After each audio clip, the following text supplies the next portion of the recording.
Hello बच्चों। तो आज हम लोग चालू करने वाले हैं बैलेंस ऑफ पेमेंट।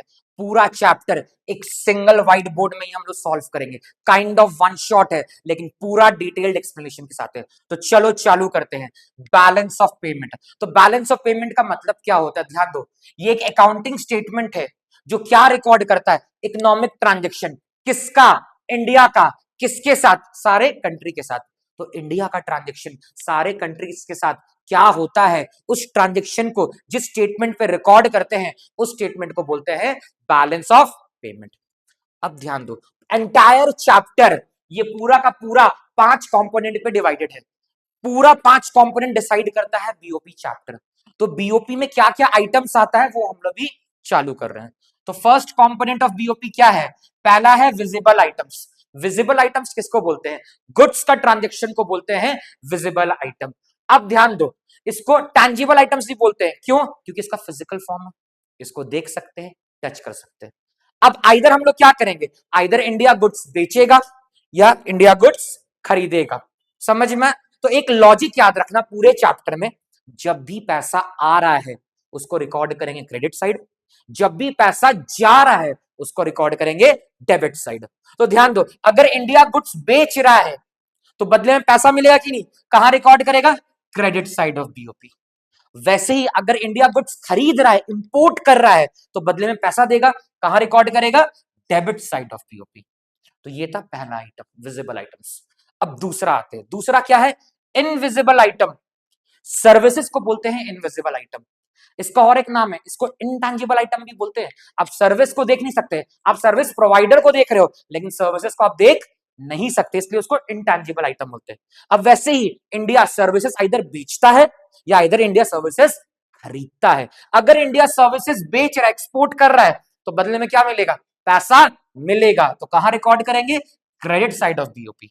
वैसे ही अगर इंडिया सर्विसेज खरीद रहा है, फॉरेन से सर्विसेज ले रहा है, तो बदले में क्या होगा? पैसा देना पड़ेगा। तो कहां रिकॉर्ड करेंगे? Debit side of POP. अब आते हैं तीसरा आइटम में, यूनिलैटरल ट्रांसफर्स। यूनिलैटरल ट्रांसफर्स क्या होता है? वन साइडेड ट्रांजेक्शन को, वन साइडेड ट्रांजेक्शन को बोलते हैं यूनिलैटरल ट्रांजेक्शन। इसका एग्जांपल क्या हो गया? Gifts, grants, donation, charity, pocket money.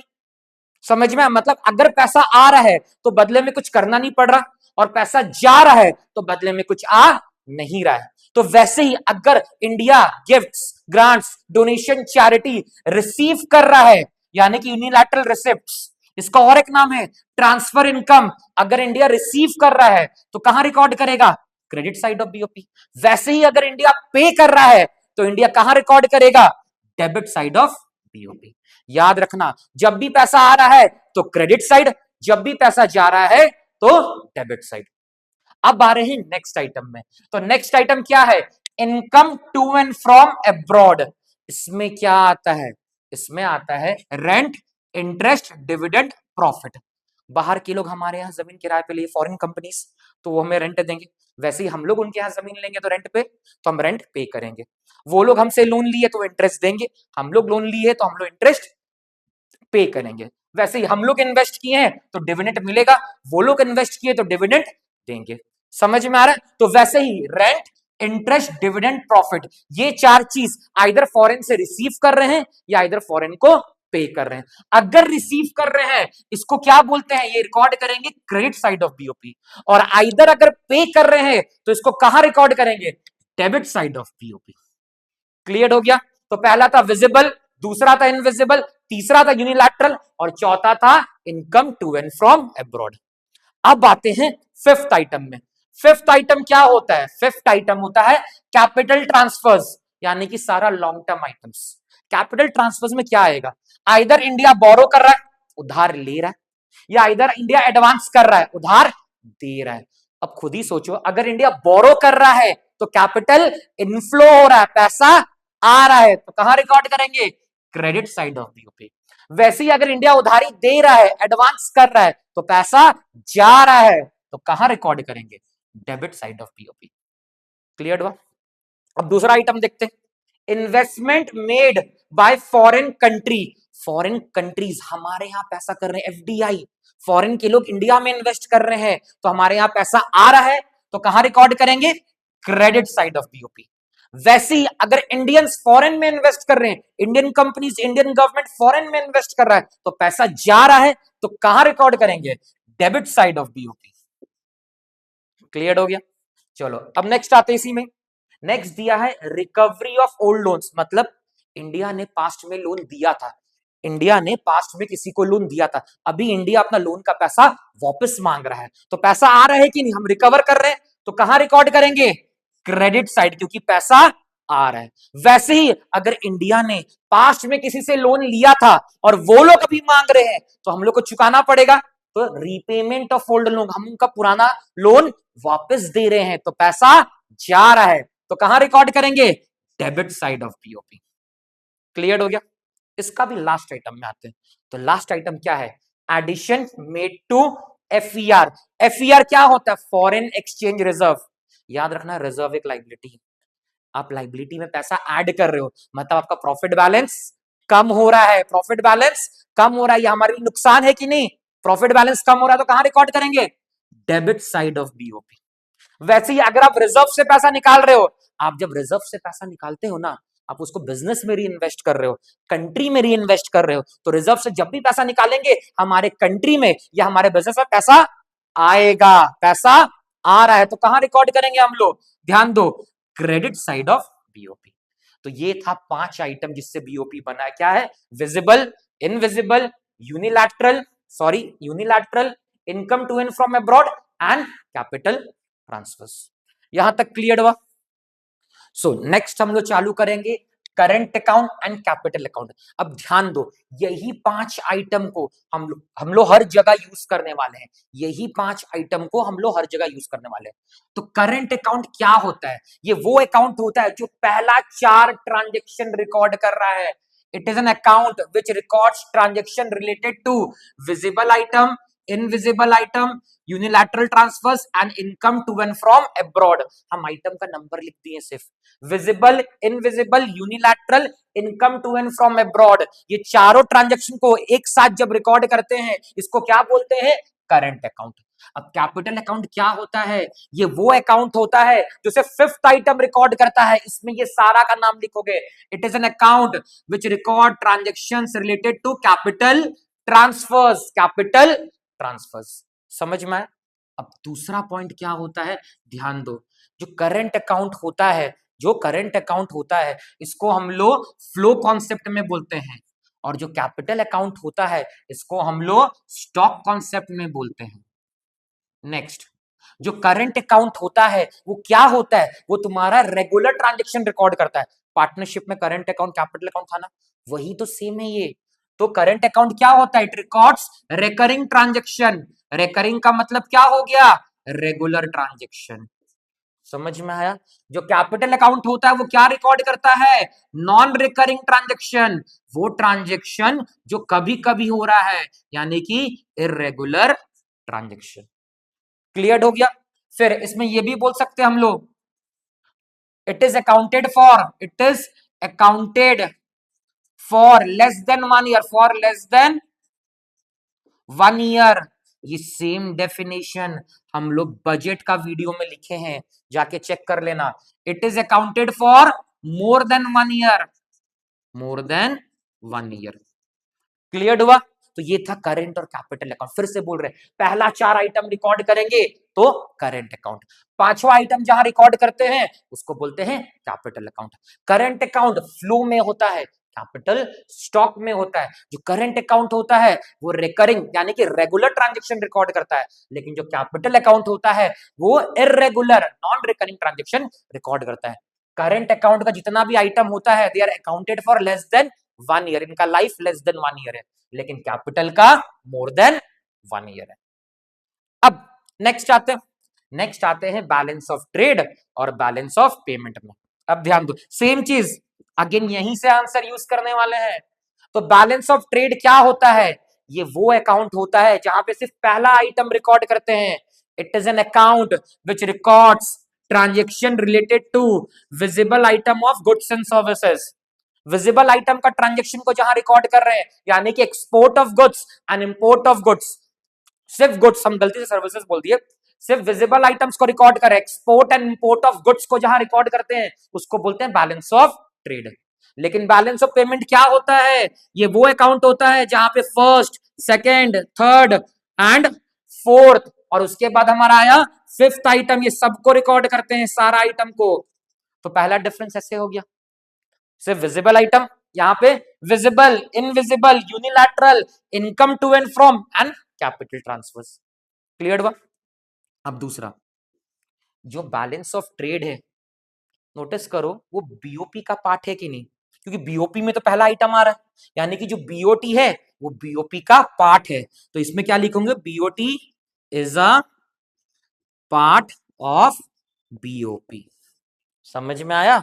और दूसरा यहां पे क्या लिखेंगे? वैसी बीओपी के अंदर पहला आइटम आ रहा है, यानी कि बीओपी के अंदर बीओटी आ गया कि नहीं, तो लिखेंगे बीओपी इंक्लूड्स बीओटी। समझ में आया? अब नेक्स्ट आइटम इसमें क्या लिख सकते हैं? बीओटी में एक ही आइटम आ रहा है, तो छोटा कॉन्सेप्ट है, नैरो कॉन्सेप्ट। क्या बोलेंगे बेटा? Narrow concept. ठीक है, लेकिन इसमें सारा आइटम आ रहा है, तो ये वाइडर कॉन्सेप्ट, ये वाइडर कॉन्सेप्ट। अभी नेक्स्ट देखो, अगर बीओटी में अगर नुकसान होता है ना, यानी कि बीओटी में नुकसान मतलब अनफेवरेबल बीओटी, अनफेवरेबल बीओटी, अगर बीओटी में नुकसान हो रहा है ना, इसका नुकसान का भरपाई बीओपी का पैसा से कर सकते हैं। Unfavourable BOT can be met out of favourable BOP. समझ में आया? लेकिन अब खुद ही तुम लोग बोलो, अगर पूरा बीओपी में लॉस है तो क्या अकेला आइटम इसका लॉस का भरपाई कर सकता है? नहीं, तो इसमें cannot be met, cannot be met. हम शॉर्ट में लिख दे रहे हैं, लेकिन पूरा जो नोट्स दिया होगा वीडियो के नीचे में उसमें पूरा डिटेल में है। इसका मतलब unfavourable BOP can not be met out of favourable BOT. इसमें अगर लॉस हुआ है, इसका प्रॉफिट से भरपाई नहीं कर सकता। ऑब्वियस सा बात, इतना आइटम है, कहां से रिकवरी कर पाएंगे? क्लियर हुआ? तो ये था बीओटी और ये था बीओपी। अब नेक्स्ट हम लोग आ रहे हैं, नेक्स्ट है ऑटोनोमस ट्रांजैक्शन, दूसरा है अकोमोडेटिंग ट्रांजैक्शन। बड़ा इजी, ध्यान दो। कोई भी ट्रांजैक्शन अगर प्रॉफिट मोटिव के लिए कर रहे हैं, किसके लिए कर रहे हैं बेटा?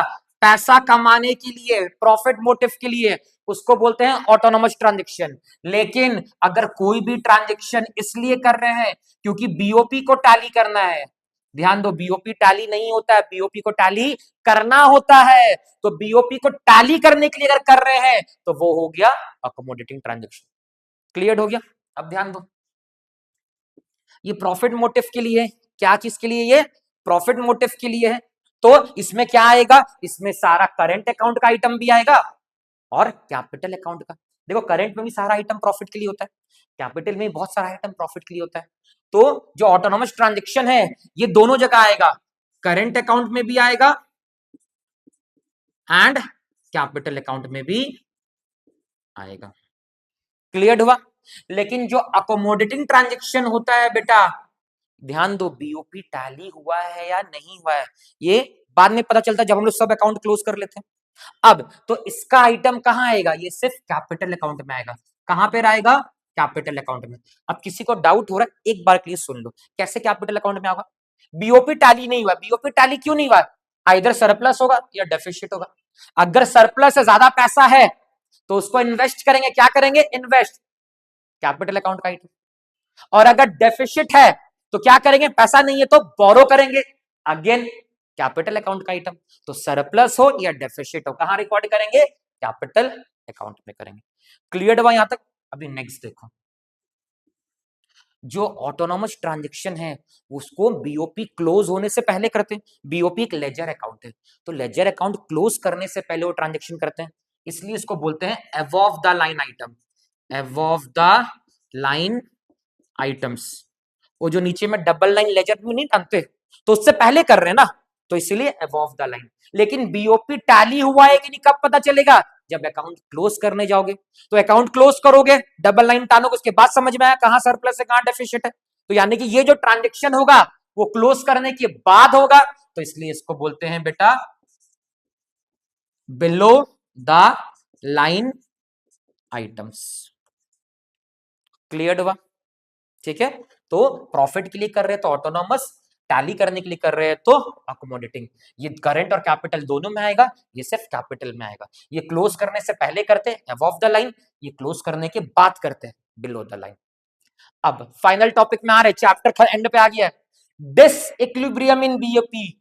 डिस इक्विलिब्रियम इन बीओपी इसका मतलब क्या है? इसका मतलब लॉस नहीं है। डिस इक्विलिब्रियम का मतलब क्या हुआ? इक्विलिब्रियम पे नहीं है, मतलब टैली नहीं है। बीओपी टैली क्यों नहीं है? इसका दो ही रीजन होगा, जस्ट बोले थे, आइदर सरप्लस या डेफिसिट। सरप्लस कब होगा? ध्यान दो, जब ये सारा आइटम का सरप्लस यानी कि प्रॉफिट, जब ये सारा आइटम का क्रेडिट साइड ज्यादा होगा, when credit side of BOP is more than debit side of BOP. Surplus यानी कि प्रॉफिट, तो जब पैसा आ ज्यादा रहा है और जा कम रहा है, credit is more than debit. और डेफिसिट कब होगा? जब हमारा क्रेडिट कम है और डेबिट ज्यादा। एग्जैक्ट इसका उल्टा, समझ में? इनकम कम है, इनकम कम है और खर्चा ज्यादा, डेफिसिट यानी कि लॉस। तो ये हो गया डिसइक्विलिब्रियम बीओपी। अब ध्यान दो, तुमको ना वैसे ही हर जगह करंट अकाउंट में, कैपिटल अकाउंट में, बीओपी में और बीओटी में हर जगह तुमसे सरप्लस डेफिसिट पूछेगा। तो कहीं पे भी सरप्लस डेफिसिट पूछे, आंसर एक ही है, क्या है? सरप्लस यानी कि क्रेडिट साइड ज्यादा है, ज्यादा पैसा मिला, इनकम ज्यादा है खर्चा कम है। सरप्लस क्रेडिट साइड ज्यादा है डेबिट से, और डेफिसिट का मतलब क्रेडिट साइड कम है, इनकम कम है और खर्चा ज्यादा है। किसी में भी सरप्लस डेफिसिट पूछे, सब में आंसर वही होगा। सो गाइस, आई होप आपको ये वीडियो अच्छा लगा होगा। पूरा एक सिंगल बोर्ड में हमने कैसे बीओपी को सॉल्व किया। सो प्लीज चैनल को सब्सक्राइब कर ले, एंड आगे भी और वीडियोस आने वाले चैप्टर के। So guys, all the best for your board exams, best of luck.